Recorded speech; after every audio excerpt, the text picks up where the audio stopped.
Welcome to the 24th Annual Capital Conference Virtual Edition. It is our goal that each session is about an hour in length. However, we may go a little longer or we may be shorter. My name is Glenda Munoz, Administrative Assistant for UIL Academics. This session is Academic Coordinator Planning and Organizing for a Great Year. Our presenter is David Stevens, UIL Academic Director. David, we are all excited to hear from you and are thankful you are sharing your wisdom and knowledge in this new format of Capital Conference. Thanks, Glenda, and thanks for doing your part and helping with all of these sessions and helping with this one as well. So it's very, lots of crazy things go on during these Zoom sessions, so it helps to have as many people helping out, and I appreciate all your work. And thanks everyone for joining us today. So today's session, we're going to do several things, but mostly this is what we're going to cover. So I'm going to start out and just do some basic coordinator duties. We're going to talk about the academic contest. That's so people can get in and get logged in, because I know then I'm going to jump right to what many of you are here for. And that's how do you navigate this coming year with our post-COVID situation. And I'm not going to have a lot to offer you, but we'll talk about it. And then we're going to talk about the rule changes that are happening this year. There's not many, there's just one. But then we'll get into the general stuff about getting started and talk about academic meets and strategies for success. And then we'll do a summary at the end. So mostly this is going to be for those of you who are new or newer to the academic coordinator situation. And it'll be a great review for some of you who have done it for a while. Feel free to jump off whenever you've heard what information you're logged on for. Or welcome to stay for the whole time. We might give away cash and prizes at the end. You never know. You've got to stay around for that. To talk about the basic coordinator's duty, we're going to talk about the role, how to get organized, and all these other ideas that I'm going to recommend to you as an academic coordinator for your campus. So mainly your role as a coordinator is to be a liaison, which is, depending on the size of your school and your school's commitment to UIL and the academic competition, your role is going to vary from being very involved at every juncture to delegating tasks and responsibilities to various coaches. You may even coach multiple events at some of your schools. But the academic coordinator usually assists the principal in the building in the many following ways of making sure academic stuff is on the calendar, recruiting those coaches and those students, conferences and trainings, scheduling invitational meets, getting those buses done, any kind of lunch money if you travel to a region or state meet, getting all that done, getting the entries in, all of those things that happen during those meets. But just you're the liaison, mainly between us, but also with all of your school and community persons. So that's the best way I can summarize what your role as a coordinator will be. Some tips I have for you is, one is just get organized. However that is, in whatever way you do it. Some of you will want a notebook that you punch 3 holes in the notebook paper and put it in a 3-ring binder. Many of you will have all sorts of things you can do on your computer with folders and setting that up. But whatever system works for you is what I highly recommend that you set up yourself. A calendar with deadlines, whether you keep that on your phone or your computer or your paper calendar. Just make sure you have all of those deadlines on there and when things are coming up, and then your deadlines that you're going to set for yourself as a coordinator to get things in from your coaches and teachers, so that you can have all of those deadline entries made throughout the system. A group email of your academic coaches is going to be your biggest friend, especially as you get into the spring. So that you can click one button and shoot that email out to all of those coaches that you're working with. And one of the greatest things I like to always recommend and have you do is just keep an accurate record of your travels.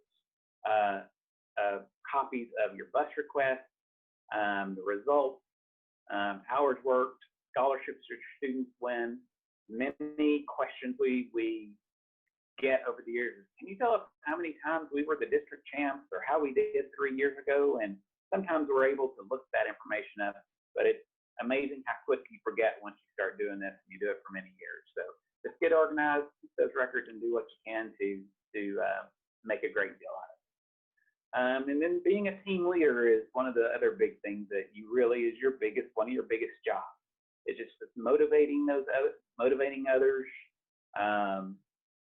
how you get help and how you do that, because it becomes a really big job. Sometimes lots of people are asking you, how can I help you? Don't be afraid to delegate some of your duties to them and get them to help you. One of the things that I think is the greatest thing you can do is give a lot of credit to others and appreciate them.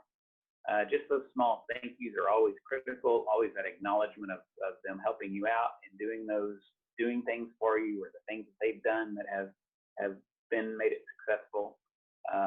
All of that, being the cheerleader role is one of the most important things that you'll do as a coordinator. Lots of advocacy and promotion of all the good things that are happening in academics, and whether that be a little thing that you're doing or just such a big thing, winning district to somebody finally getting a positive score on their number test is those little successes are always really important for you to advocate to the community. One of the things I always like to say is we always get the we're not as important as football story or whatever it is. Well, I think a lot of that is you just got to make yourself aware and make your program aware, because many times if you take kids to a conference, you go to an invitational meet, everybody at the Dairy Queen is sitting around talking about what happened at the football game last night. They had no idea that you even went to an invitational meet. So unless you're there advocating and making a lot of promotion about what you're doing and how great things are going for your events and academics, people just won't know about those. So lots of reminders are needed about deadlines. We got a deadline coming up next week. Remind them of that, and then remind them the day before the deadline, and then remind them on the deadline if you still don't have it from them, so that teachers are busy creatures. And once you're trying to get them to do stuff for you, it just helps you give them lots of reminders. One of my greatest things I can offer you is just be positive and be happy. Everybody wants to work with somebody who's happy, who's doing positive things, who's doing great things. So you be that leader who, when they see you in the mailroom or they see you in various places, that you're always talking about the great things that are going on, and people will go, hey, well, I'll help be your literary criticism coach or whatever it is when you ask them. So you're positive and happy. People want to always be part of something that's successful and great things that are going on. Communication is one of those things that you will consistently always have to be doing. You are the conduit of the information about contests, from UIL to your administration, to your coaches, to your students. Don't forget about your community. You must tell your story. It's always a good one, or you're always only going to share the good one. There may be a few mishaps along the way, but promote yourself, your program, your teachers, your contestants, and all the good things that they have going on. And you do that with your colleagues, whether that be in athletics and music, your coaches, your band director, your choir director, all of those people you have to deal with and share those students with. Custodians are also some of the most important people when we're in school that you get to deal with. So always take care of everybody, and you can never over communicate about what you're doing in UIL academics. And also always feel free to communicate with the staff, because that's why we're here. And it's always job security when the phone rings, the email dings, and we know that you're out there and you need help, so we're happy to give it. One of the things I would like you to do as a coordinator is make sure that you register. You'll see on your screen here, hopefully it's not too small, that while you're on the academic homepage, go down to, and when you click the academic, UILtexas.org, click academics, you'll go to this page. Over in the right-hand corner, you'll see a register link, and you just click that and you enter your information. We also ask you to enter your coach's information. So we want to know who your accounting coach is and who your computer science teacher is and who's going to do that. Maybe you don't know that at this point, but you know a few of them. Enter who you know in that list so we have them, and if you have any updates or changes, just email that directly to us, to the academic email box, and we will update your file. So if you go back into this link again, you'll re-register again. You have to start from the beginning, and we don't want you to have to do that. Some of you say, well, I registered last year. We have to clear this database every year because we have so much turnover, and we want to make sure that we have who is the accurate coordinator for the school this year. So one other thing to do is this link does not link to the online entry system. So you may still need to update your info there in the spring if you're new or you change, but we're going to worry about that later on in the spring. So if you'll go in and get this registered, we'll make sure we get the academic e-news sent to you, and we'll know who all is on that list. So if you have any questions about that, don't hesitate to reach out to us and let us know, and we'll go from there. So hopefully everything's in good shape and you don't have any questions yet, but if you do, don't hesitate to put them in that chat box and we will get to them. But I do want to talk about the academic contest. So we have two versions of contests really now. I guess they're versions, I don't know what you want to call them. But we have the spring meets, which are all the standard events that we've always hosted that are very symbolic of what UIL academics is and that sort of stuff. And then we have our other events, which are more, and these are held outside of the regular UIL district academic meet set of contests. And these are the newer events that we've all added, and we're going to talk about all of those here in a second. But check your coordinator's manual for our contest synopsis. We're going to talk about the coordinator's manual a little later, but give you an update on that. But getting more specific about the contest. These are the standard, if you've ever been a part of UIL academics from your high school days yourself to probably none of these have changed much since the 80s, early 90s, when we've added a few new contests. The most recent addition we have on this list is copy editing, which we added a couple of years ago, in journalism. But these are all of the events that are held during March with the academic spring meet system, spring meet set of contests. So they're all there. When I play as a little offset, we'll talk about some of that later on. But these are your traditional contests that are pretty standard that you're going to know about. The ones that I always want to point out are these other events that are not included in the district meet. These are all new events that we've added in the last 6 or 7 years or so, other than ILPC. But these include the 2 historical essay contests we now offer. ILPC, which is a journalism competition that's out of the spring meet that we do separate. Congress is one of those new events we've added. Both systems of STEM divisions of robotics, and then of course theatrical design and the film contest in theater. All of these are all sort of many of these we enter electronically. We do, they don't necessarily follow that spring meet calendar. They have different entry deadlines. They have different events that go on. They're really great opportunities that we're seeing a lot of student interest in because they're kind of unique and they get to do their own thing. So if you happen to be one of our A+ coordinators that deals with the program for grades 2 through 8, all of those are another set of, those are 20 separate contests. Many of them overlap and relate to these high school contests. But I invite you to go to the A+ page on the website and review some of those. So I'm going to check and see if we have any questions at this point before we get into the fun stuff. Yes, so I'm not in. We do have a question. Do any of the new events add points into the academic points? Great question. Yes. Everything but ILPC now offers, we have state sweepstakes points for the academic championship. Many of these don't follow the district alignment rule, like you're not all in the same district for film or Congress. So therefore, they don't offer you sweepstakes points until you get to the state meet. But every one of these events, these new events, do count towards sweepstakes points for the overall academic state championship. And we also, they also contribute to the Lone Star Point Award, Lone Star Cup Point Award. So good question. We have one more. Is there any thought about having speech in a separate week at regionals? Yeah, yes, we've thought of that a lot. We have a difficult time finding 24 region sites currently as it is. So to try to do it at a separate time would require us to either find 24 separate sites. And so we haven't been able to do that. A lot of people say, well, we do it at schools, and we're very aware of that. But then our even bigger problem is, where in the calendar does it fit? So we get pretty blocked up with those sort of events, and the spring is really, really crowded.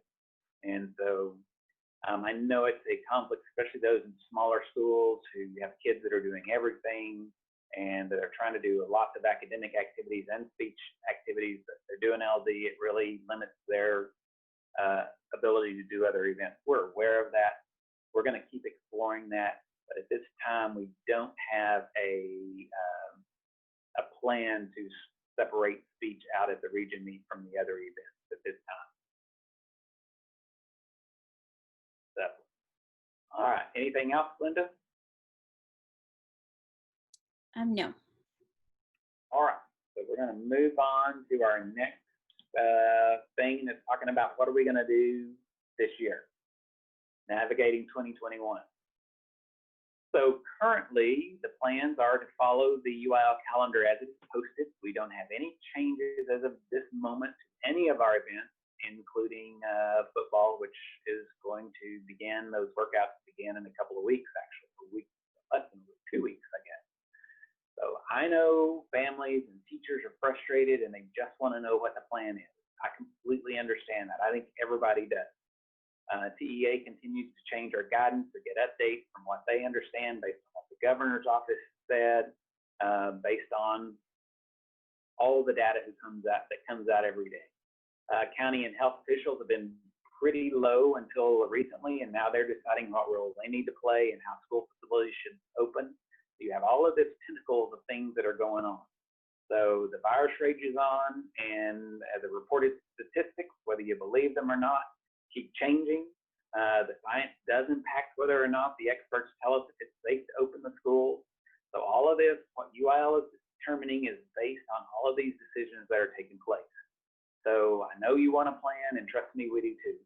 And but luckily, many of our events, Congress is one of our first events, in addition to Best Robotics, that happens in the fall, but we really have until October, November to really figure something out for those. And so we're really, people are still trying to figure out what's going to happen at the start of school and the beginning of school. Many of you are in districts that are saying they're not starting until after Labor Day or longer. So here's the deal. No one has led through a pandemic before. No one. And where we're all working to balance safety and health issues with the social and emotional needs to hold our academic events and all of the events. And all I can tell you is we're doing our very best to make sure and try to have our contests as they're supposed to happen. We're going to make adjustments when we need to. Basically, whatever TEA rolls out for school is probably what we will adopt for our academic events, because most of our events are classroom based. It's what goes on in the classroom. And so if you have to wear a mask or whatever they're saying you need to do, then that's probably what we're going to recommend or ask to do for academic events. And I'll be very honest with you, virtual options are being explored. What happens if we're still in this same situation in January or March or whenever it happens?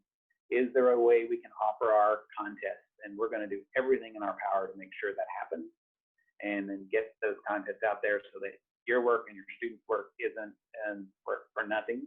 Hopefully it never is. But that's where we're going so far with the current situation and how that leads. So I don't know if that gives you any hope or information, but I'll just tell you that's where we're coming from. So not a lot to tell you, and I don't know what else to say at that point. But so that's our plan of how to navigate for that. The rest of this session is going to be about how do we keep doing what we've always sort of done in a foreign situation that we've done with new and improved situations. So I think if anything, we've got to learn a little something out of this whole cause of our lives and our situation and what we're doing. So there's many times I've often said, I don't know how many more years we're going to be able to get kids to get on a bus and ride for 2 hours to go and sit down and take a paper and pencil test. So if we can use this to maybe facilitate, how do we do some of this stuff virtually, or how do we do some of this stuff where it's electronic and we're no longer having to print and copy and mail hard copy tests, that maybe it shows up in a computer lab or on a computer or something, who knows? but we're going to continue to search out all of these options for every single one of our events to try to come out better and bigger, and then what will make all of our students and our competitions and all of that a better situation, hopefully, in the future. Everything else is in the handbook, and everything else we have going on. So if you see that, that's the one you want to do. But what's more important is the website now. The Leaguer is an online document. It's the official changes, but info on the web pages are more helpful, and I'd lead you to the website before the Leaguer. The side-by-side is something that TEA law and extracurricular activities applies to UIL is all there. Handbooks and manuals I cannot talk about enough being the most important documents you or your coaches and contestants need to know. So make sure you see those. And then the Meet Director Manual, if you are the Academic Coordinator's Handbook. All of those are great things to have if you're doing that. If you see the Meet Director's Manual, that is for those responsible for hosting the district meet. But you won't need to know that if you're not doing that, but it's also helpful information to you.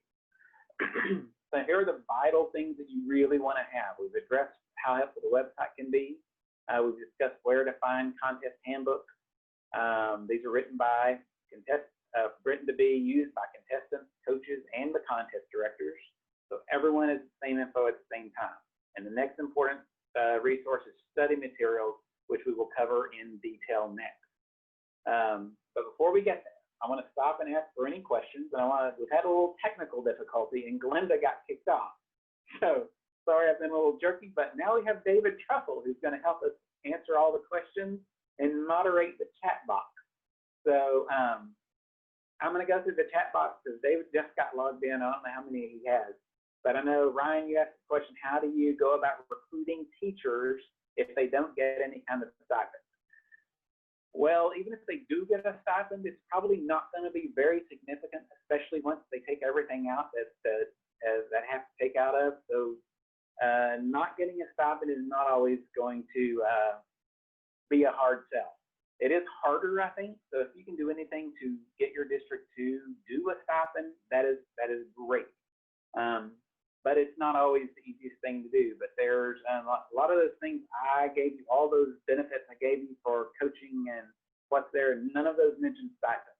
It's all about the reward you get for doing the event and working with those great students and all of those other things that happen. So hopefully that will be a good thing to do that. So we will hopefully that helps you out a lot and gets you started and just gives you some ideas of where to go. If your district does not offer a stipend for teachers, here's the best way you can do to advocate and request that is request that and keep requesting that. But if you will get teachers to log all of the hours they spend outside of the school day working with kids, and you're able to turn over those logs of how much people are actually spending working with kids outside the classroom, that's your best suggestion for getting that advocacy going for those stipends to get started. Not an easy thing to do, but it will certainly do that. So we want to, yeah, got David as a co-host. Hello, David, and welcome.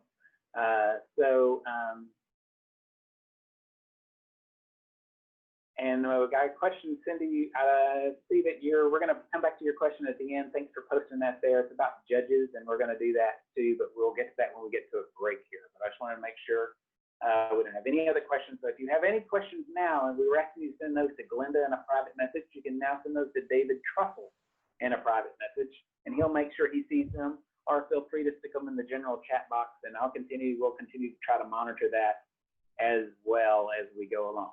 So hopefully we're caught up and everything's good, and we're going to keep on going here. David, so we have a couple of questions about virtual meets and fall conferences. I don't know if you want to go through those now or wait till the end, but if you want them now, let me know. Good. Let's do them now. Okay. First one, what about virtual options and contingencies for invitational tournaments in October and November? We don't have anything in writing or decided completely about that. It is certainly a option. especially those people who are, if you're doing virtual meets and you're wanting to go to those and schools are hosting them virtually, you're more than welcome to do that. We won't really, and then when we get into January when we're providing the material, I think we're going to have to make a stronger decision about that. But right now, our standpoint is how the school that's hosting, they should host in whatever format their school district is going to let them do it. If it's only virtual, if they're going to allow them to meet in person, following the rules of that host school is basically what we're going to do. So hopefully that answers that question. Next question is about the calendar. It's always had a hard copy of the calendar. Where to find that on the website? And are we doing hard copy calendars, I guess, is part of the question. Great. We are not going to do a printed calendar this year. Thanks for bringing that up. Because we really don't know what's going to happen. I'm assuming some things are going to have to change, particularly in the fall. So they're not doing that hard copy big wall calendar that you've sometimes had access to. However, there is if you go to the UIL webpage, at the very top, there's a link to calendar up there. And so that's going to be the official calendar, and we're going to keep that as up to date as possible and make the changes online. So I highly recommend you look at the online calendar because that's going to be your best resource. We used to have a list of dates and deadlines in the coordinator's manual and stuff like that. And we're even going to take that off just because we don't want someone to have the wrong date. So everything's going to lead you to that calendar that's posted on the website. Okay, next question. Are there any plans for a virtual student activities conference?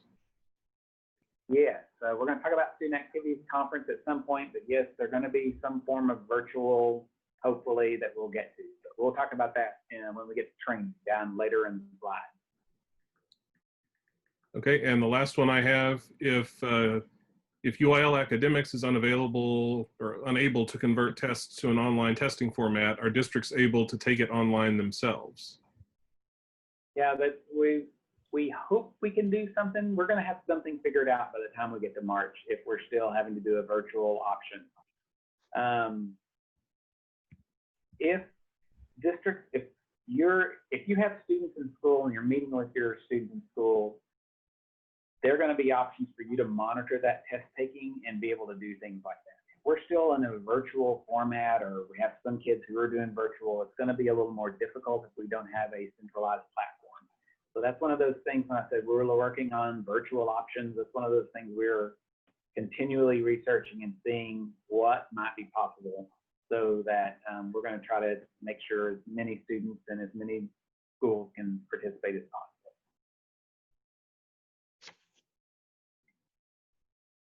That was the last one I have. All right. Thank you very much, David. Thanks for jumping on and subbing in when you didn't even know you're going to. So we appreciate it. We're going to move on talking about our study materials and stuff.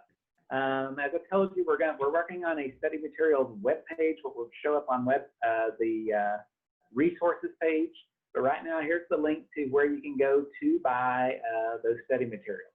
These are low cost. They're usually $4 or $5 a packet for things that we're doing. The UIL study practice and study materials are in the shop, the online store. The study materials, the packets, the manuals are all available in a digital downloadable format, unless it's otherwise specified. I think some of our speech pamphlets we get from NFHS are hard copy, but everything we have pretty much is a digital download now. For most contests, UIL High School study materials will contain the tests and the answer keys from the previous year's contest. So typically, if you buy the 2019 packet, which is not last year's, you're going to get 2 invitational meets, a district test, a regional test, and the state test, and their answer keys.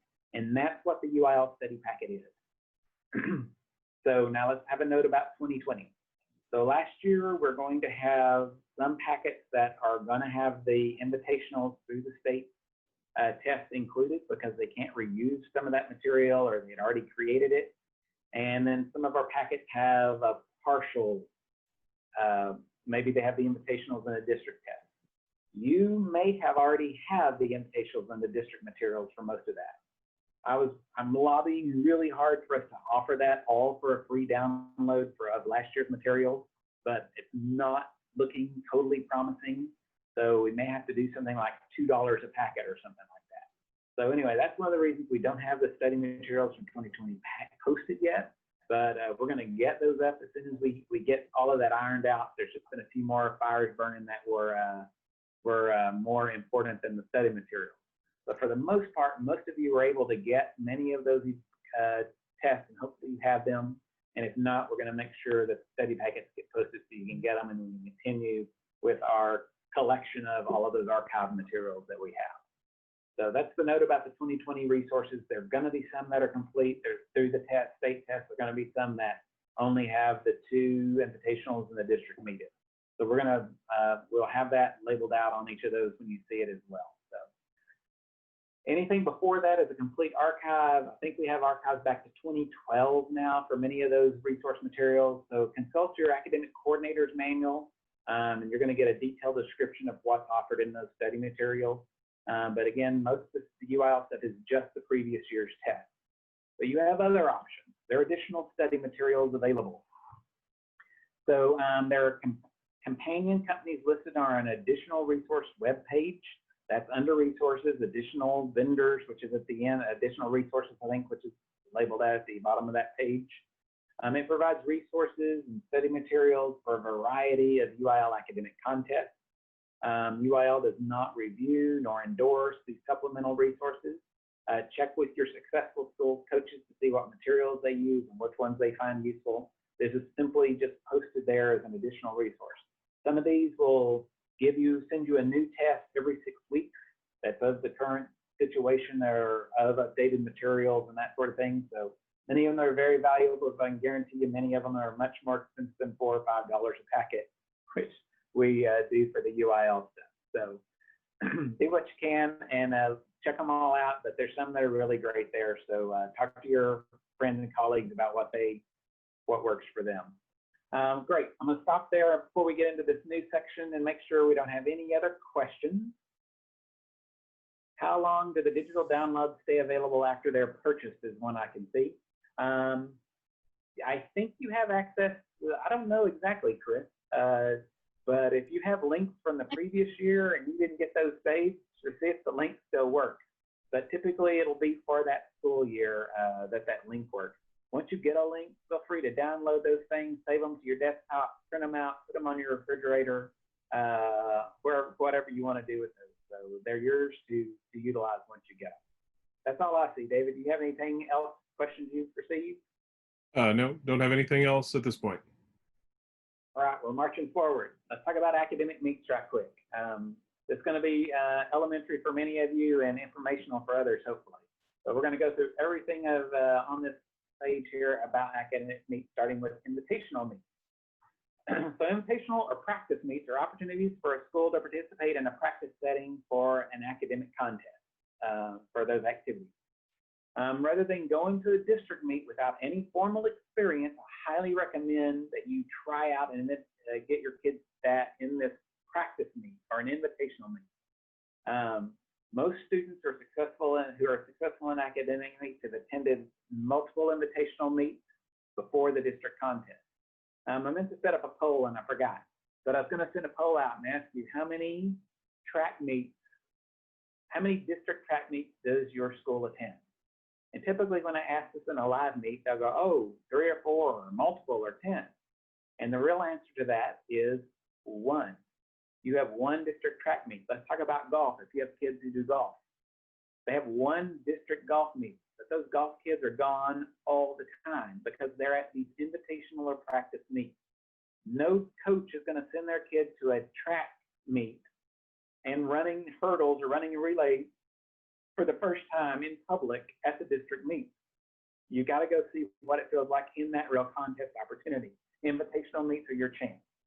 So it's hard because you got kids who are showing pigs and running track and playing basketball and doing 10,000 other things to get them to commit to a Saturday sometimes to go to an invitational meet.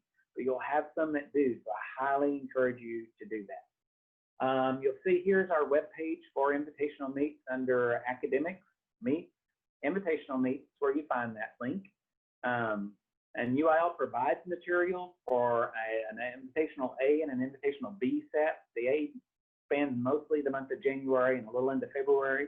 And the B materials span through the month of February and a little into March. Host schools can also purchase third-party vendor materials that are not written by UIL. So you'll want to check this UIL Invitational Meet page located under the Meet link, and we'll have them listed by date on there as we get them next year, and find an invitational meet or two to go to in your area at a time that works out for you. So it's really a great thing for you to do. Make sure we ask them to list what materials they're using there, so don't go to 2 invitational meets that are using invitational A materials. UIL said A materials because if you do, you're typically taking the same test. So make sure you're aware of those and look at that before you attend another meet, because it won't be such a great opportunity if your kids are retaking a test they've already done. Talking about planning dates and sites. We urge every academic coordinator to attend a planning meeting for the district academic meeting. Now that we're also Zoom knowledgeable, or Microsoft Teams, or whatever electronic format you may be using, hopefully these planning meetings will be easier to attend, and we can make them happen even in our virtual format if that's what we're still doing in September and October, and who knows how long. But it is valuable that you as the coordinator are at those planning meetings or taking a part of those, and it's also a huge value if you can include the speech coach and the one-act play director, because they have lots of details that they need to include in those meetings if you're not one of those people already. This meeting is usually held in August or early September. Sometimes they hold them in May. It was probably difficult to do that this May if you hadn't heard anything, so don't panic. But most find it beneficial to start planning before your summer break. The purpose of this meeting is to recommend dates and locations and financial needs to the district executive committee for the district academic meet, your CX district meet, and the district one-act play contest, and by district. If you get those zones, if you're actually doing one-act play, all of those things need to be developed and talked about. And teacher input is invaluable and so needed.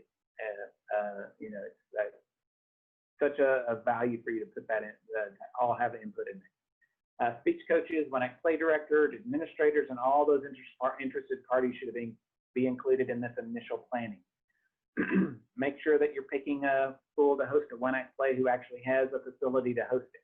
Because if you don't do that, and you coordinators and all of these other important people don't get together before that meet, you're going to have administrators making those decisions during the district executive committee meeting, and sometimes they're not always as aware of what needs to happen and all of the conflicts that are going to need to be avoided as you are, since you're in the middle of it all. So I highly encourage you to be involved in this. Every school in the district should be invited. Some of them will say we can or we don't want to, but try to get as many there as you can and make sure everyone is at least invited. Look at those potential conflicts with your school's events, other things that are going on, other UIL events, non-UIL activities, spring breaks. All of these things need to be considered, especially if your district elects to do those speech events on the second week and not during the regular week. Make sure you're very aware that could be in direct conflict with your area one-act play planning. So find out when and where that area need is, and don't schedule your speech events on top of those. So one of those things, all of those things are very, very important for you to review. Any planning, all of this planning can be done anytime you want it to, as early as you want it to be. The only thing that cannot be done is one-act play cannot draw up a performance order, or they cannot contract with adjudicators before August the 15th. That deadline sometimes stumbles some people and they think we can't do any planning until August 15th. That's incorrect. And this year, with all of our all of you being in new districts with the realignment happening last spring, it's going to be important for you to try to get in touch with everybody and try to get this planning meeting going. Second year is usually not as difficult, but if you need help finding out who the other coordinators are in your district or any of that information that would help you, don't hesitate to contact us. We're happy to assist you in that planning and scheduling of things so that you can get everything done correctly. Talk about district dates for your district academic meet. all of our spring meet events happen during that 1 week. We were doing this for several years now, so it's not such a shock. Those speech events may be held that second week. They do not have to be, but they can be. And we allow that second week for judges to be contracted, so they're not all being used in one weekend. And One Act Play has a certification deadline, and that may be held anytime before that date. So One Act Play no longer has to fall within that week window. You're going to find a lot of One Act Play by districts. The 2 districts that do the first round beyond district will schedule during that academic week. We have moved that deadline to now be Thursday of that week so that they're not scheduling on the weekends, and so many academic meets have to take place on the weekend. But check your schedule, and if you have any questions about any of that stuff, don't hesitate to email me, let me know, or any of the academic staff. We're happy to help navigate through some of that. A lot of people ask, what is the District Executive Committee? Or we always see the DEC as a group. Well, this is the UIL District Executive Committee. One member from every high school in your district is a member of this committee. Typically, it is the principal, maybe the athletic director if you're in a larger school, a 4, 5, 6A school. Typically, it is your principal or sometimes your superintendent if you're in a smaller school. This committee has the final say on all dates, locations, schedules, and anything that deals with the local meet, the district meet. Information from your coordinator's planning meeting should be submitted to the DEC so that they will ratify it or they approve it, so there are no questions that anyone has about it. If you have any other disputes or issues or problems for the district meet, the DEC is the final authority for all of those things. So if you're not a part of the planning meeting and you want to know the dates and locations, check with your administrator or a coordinator from another school in your district. A lot of times they may have, later on in the year, those administrators may have already met and they will have talked about this already. But if you don't know for sure, check with your building principal and don't hesitate to let us know if we can help you locate somebody. Talk about district organization. It's going to be important because everybody's in a new district this year, or most people are, a new alignment.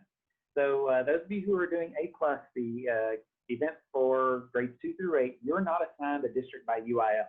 Those are all gathered as they need to be by those district meets. We can give you a lot more information if you have questions about that. Don't hesitate to send us a question to the UIL staff, and we'll be happy to try to help you out. High schools now have an alignment specifically for academics, which includes One Act Play. So make sure when you look up the alignment page on the alignments on that alignment page, you go all the way down to academics, which is below spring meet, which spring meet is what we used to be under, but that is just now the spring meet athletic activity. So look for the academic alignment. Also, make sure your school is listed. So if you're not listed, contact me, because many times that the intent to participate form is sent to the superintendent. Sometimes it gets filled out by the athletic director or someone else. They see academics, they don't understand what it is, they don't get it checked, so you don't get on the alignment. So if your school is not listed on that alignment in the conference you think you're in, make sure you send me an email and let's get that figured out so we can make sure you get on the alignment list and everything's done. So talk about the academic conflict pattern. So this is one of those things that it's how a meet is scheduled to limit the amount of time it takes to host a meet. Contests are given in sets, so you'll see on the link there, set 1, set 2. I'll show you the whole academic conflict pattern in the next slide. So the contest is, they're given so that you know which contests can be held on top of one another, and so that they don't overlap, and kids can know what they can enter and not enter at the same time. So it restricts the number of contests that a student can enter in the meet. And it's mandated at this region and state meet, even if the schedule allows. So we highly recommend it at the district level, but we don't mandate it at the district level because that's when sometimes a lot of districts say we can't follow the conflict pattern, or we wouldn't have enough kids to even have the meet. So that's one of the reasons it's not required. However, at region and state, we do require it because we have 24 regions. Some of them do have to do their meet in a one-day schedule, and some of them spread it out and do 1 or 2 events on Friday and the rest on Saturday. So because we can't guarantee that every kid can participate the same in every region. We mandate that the conflict pattern be followed. So that's once there at region and state, and even if the state meets, sometimes our schedule gets all out of wonk because we're trying to fit kids in rooms, and kids could do both events, but we don't allow it because we've got to mandate the conflict pattern at the region meet so it's uniform across all 24 of our regions. So looking overall at the entire conflict pattern you see here, hopefully you can see this better if you're not familiar, but here all of these events are in set 1, which mean they all can happen at the same time, but you'll see different things that happen during this set. So if you had a student who signs up for furnishes in an event, they're going to be busy and not able to do ready writing or number sense or computer applications. I mean calculator, sorry, applications. So you see all of that here in this list. Now here's where we get some tricks sometimes. Number sense is at 8 o'clock. Ready writing setup is at 8, but the contest doesn't start till 8:30.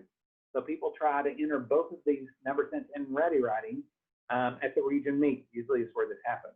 And that is not allowed because these two events directly conflict on the conflict pattern.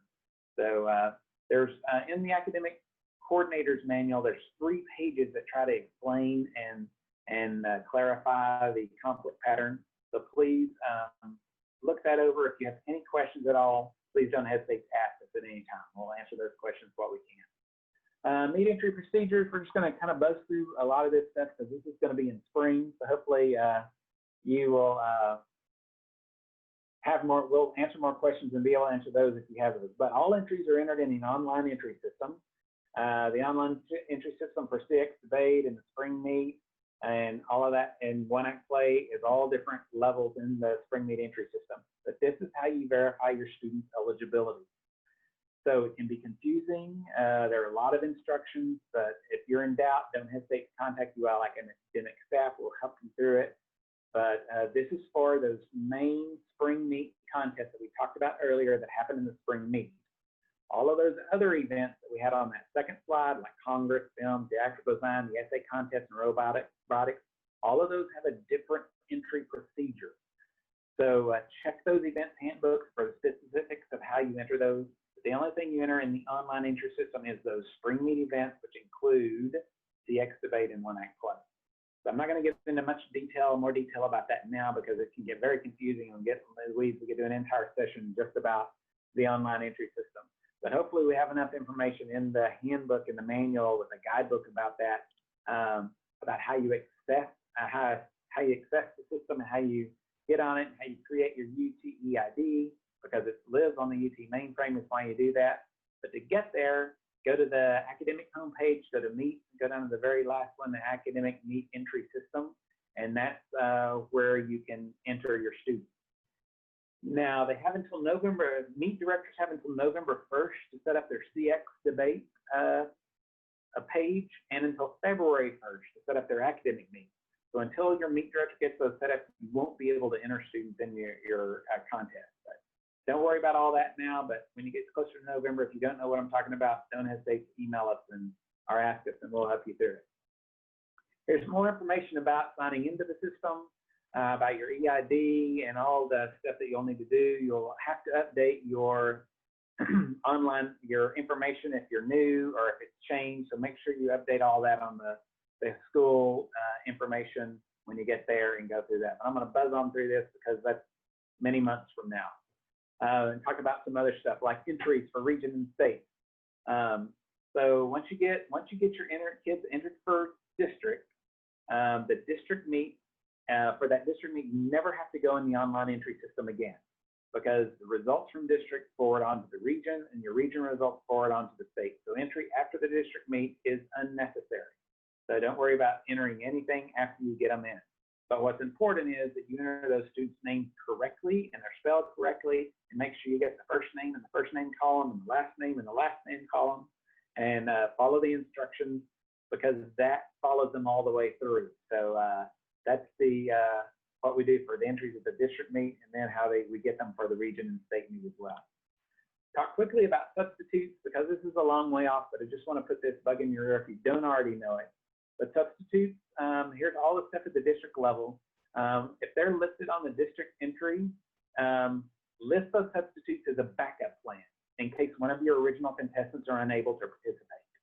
You don't have to list the substitute, and you do not have to be listed on the district entry to be able to participate at the region meet. So any eligible student who is in your school when the region meet comes around can be substituted in for a team member at the region meet. We'll get into all that a little later, but just to clarify a little of all that and about substitutions, there's a lot of things about substitutions that go on, and you'll have a lot of questions about that if you're new to that, but I'm going to keep on moving so we can get through some more of this presentation before I keep you too long on here. This is the substitution form that you'd fill out. If there's a designated administrator, in my opinion, you are the one who originally entered those students and declared that they were eligible. So that makes me, I think you're the designated administrator that you can then also approve eligibility form changes up the way. A lot of people think that has to be their administrator. You can get your administrator to sign if you want to. In my opinion, you can do that because you're already being granted the authority to declare students are eligible to compete.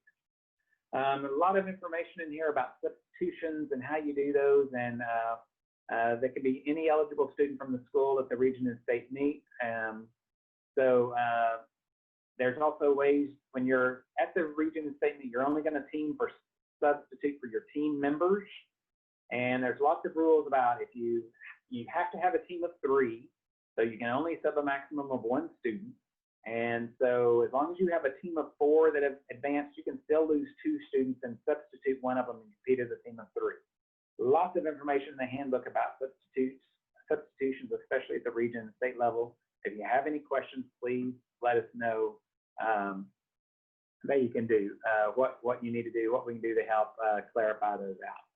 So hopefully that answers some questions or get your questions going. If you have any, let's talk about verification. So verification is one of the most important things you need to know about as a coordinator, and that your coaches need to know, and that your students need to know. But it's held for every event at every level of competition in academics. And this is an opportunity to examine the contestants' papers with the test itself, the scoring keys, recording the scores. This verification period is to check the accuracy of grading and recording those scores and the ranks and the placement. It is not a time to question the judge's decision, to argue about the ready writing papers and what you think they should be. Is student 61B your student? And that's the main thing you're checking. Did it get added graded correctly? Is it into the system? So the verification process is critical for catching any errors prior to announcing the official results. Because once those official results are announced, they cannot be changed.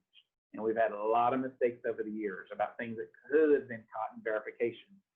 We've had kids that did not get to attend the state meet who had rightly qualified, but they missed the verification period and could not change those results after verification happened. So be very aware of that, learn about verification, and make sure your students and your teachers are there. And request for accommodations. If you have any students who are Section 504 or they've been under the guidance of an ARD committee, they have any kind of special circumstances that we can do to help modify the test to allow them to participate, we have a form for you to fill out. We do our very best to accommodate students who need them, from some of those that need to use a computer to write an essay, to all sorts of modifications for vision impairment. We do just about everything except extend time. So if you have one of those students who's not going to be able to compete because of something they need an accommodation for, please make sure that you request that through the system. I'm going to pause here before we get to the last very section in the summary. We've probably got about 5 or 6 minutes, but I do want to stop and answer any questions we may have. So I have not received any additional ones at this point. Perfect. We're going to keep on going. We're almost done, y'all. Strategies for success. Just a few things I want to go over. They're quick. Let's talk about training opportunities going on in student activities conferences, which is one of the questions we have. We usually do 4 different locations around the state in the fall where we go to a college or university and teach similar sessions to what you've been attending at Capitol Conference to students. Well, unfortunately, many of these colleges and universities are not allowing extra people on their campus this year. And you may not even want to get on the bus and travel to one of these this year. So with students and all that's going on. So we're going to have some type of virtual format of student activities conference. Whether those are live with students and what we're doing, or if they're going to be a pre-recorded thing and we allow for a question and answer. We got a lot of details to work out, but we're going to have some sort of student activities conference. So just make sure you're registered as a coordinator so we can make sure you get all the information that we finally get decided, and hopefully we'll have that out sometime in August before regular school really gets going and gets started. Also, just save these dates for Capital Conference. The virtual training has been very successful. They've been great. We've loved it. A lot of you have loved it as well. If we can have an in-person conference, we're going to have one of those. So the dates would be June 22nd, 23rd in next year. So just save those dates and we'll see what happens. And that's a long time between now and then in these COVID months and days and weeks we're living in. So we'll figure it out as we get going. When you're getting started, just some ideas is just recruit your teachers, recruit your students. And the best way I can do is just continue to sing the joys of how fun and how exciting and what a great thing this is to be involved.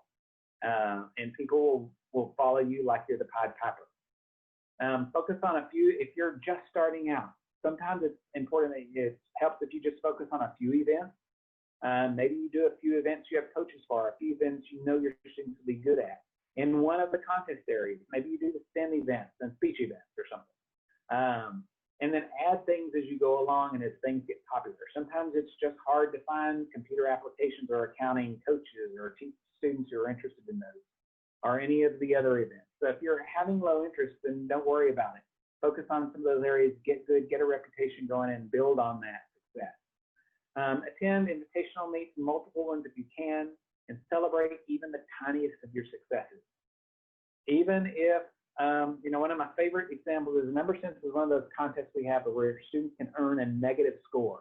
And maybe you finally go to a meet or you get to a practice round and one of your students finally gets a positive score, and that's what you've been working on for months. Celebrate that like they have won the world championship in Number Sense. To them, to your colleagues, to over the school announcements, whatever it is, to make it sound like they did a really, really great thing. I think that's where you get a lot of the energy and momentum for your program growing and building and happening. How do you stay successful? You always have to keep recruiting and talking up the good stuff. It's one of the things you never can stop doing. As interest grows, fill every slot on that entry form. Even if you end up having to coach or sponsor the current issues and events team, you can do it. If you can just find 3 or 4 kids who will let you put their name on there, you tell them how that test is and show up, you're going to have kids who are successful or surprisingly successful at this. Set goals for your team. Maybe you want to do a certain number of kids who qualify to the region events, or you want to win a certain number of events. Maybe you want to be the district champion. Whatever that goal is, set those goals and go for it. Communicate, cheer, advocate. That's your biggest job. That's one of the things you're going to be doing along with recruiting that you're going to have to do to continually promote, sell your program, and talk about all the great things that are going on. Everybody wants to be a winner. Nobody wants to be Debbie Downer. So if you're cheering and happy and exciting, they're going to jump on there and go, well, this sounds exciting. I'll help you out, hopefully. The other great thing that's a great motivator that you need to be aware of are TILF scholarships. The Texas Interscholastic League Foundation is a foundation that offers scholarships only to kids who have participated and competed at the UIL academic state meet. And if you have kids who competed any year of their high school career, the excavators have to advance to the second day of the competition. Also, robotics has to be one of the members of the top 10 teams. You can be a state finalist in one of the essay competitions or in film or theatrical design. You're eligible. Until students create that, whether that's their freshman year, their senior year, or any year in between, or all 4 years, they're now eligible to apply their senior year for a TLF scholarship. It was, the numbers for scholarship applications were down a great deal this year because we didn't have a state meet. A lot of kids just didn't know. We didn't get reminded and that sort of thing. But no, there's usually they give anywhere towards 600 scholarships a year and over $1 million annually that go out for scholarships for kids for just participating in the academic state meet. So help us promote that any chance you get, and don't forget about it. So let's get to our summary. A little humor for you to keep you going. I'm not sure this is copyrighted, but we'll see what happens.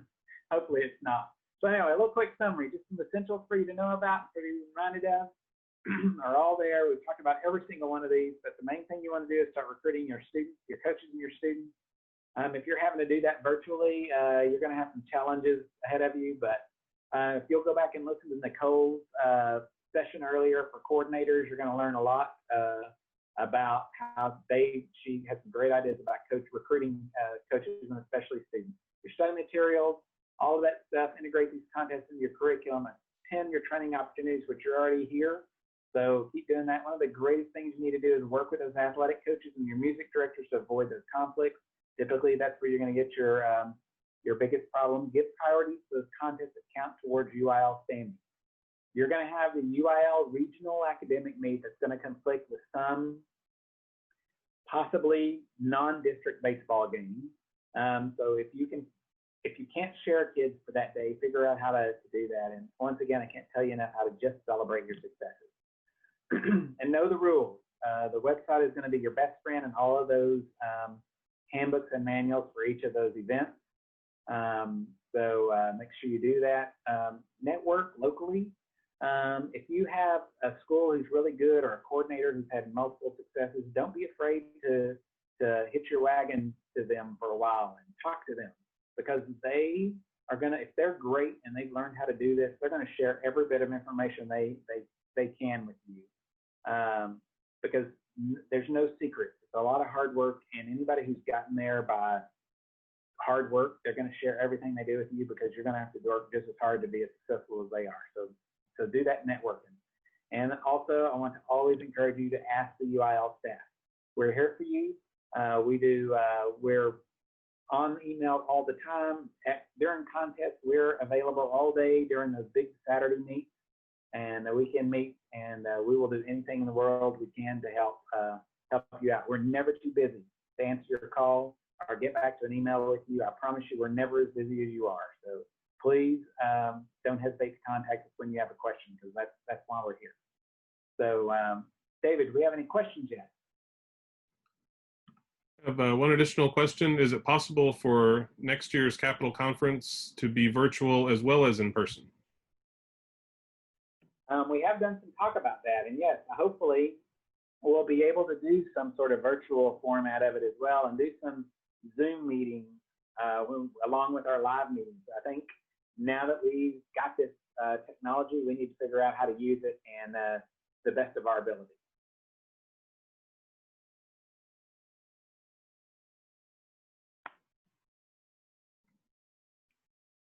Anything else you got, David? That's the only one I had. There was the question from Cindy earlier about judges' qualifications, and will we get a copy of this presentation is the last one that came through in the general chat. So what are the qualifications for judges of speaking and rally events? And how do we as coordinators ensure that they are truly qualified? That's the great thing about district is your meet hosts and all of you coordinators and all of you should be putting input and making offers. We get a lot of questions about journalism and ready writing and stuff. And then the meet director will finally say, I just finally found anybody I could get. I didn't get any recommendations. So I highly encourage you to recommend people at your planning meetings. All of you should jump in there and make recommendations and help your meet directors and ask if can you help contact judges? Can you recommend judges? Can y'all help locate judges?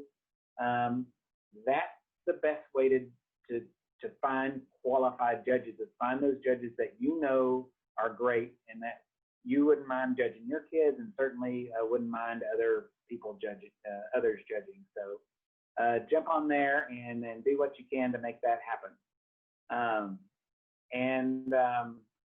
Region's a little tougher. We try to offer lots of guidance and recommendations to those region meet directors. And for the most part, they listen, especially in speech. There's an advisory committee that UIL assigns. So, and and a lot of people sometimes help, and it's just a tricky little situation we play with, but it's possible, and we just need everyone recommending and helping and assisting and being willing to stick out there and do a little extra help to help those meet directors. And a lot of times they will gladly accept the help, because a lot of times that they don't have that. So this presentation will be posted on that Capitol Conference online page. It's not there yet, but it will be after we get done here.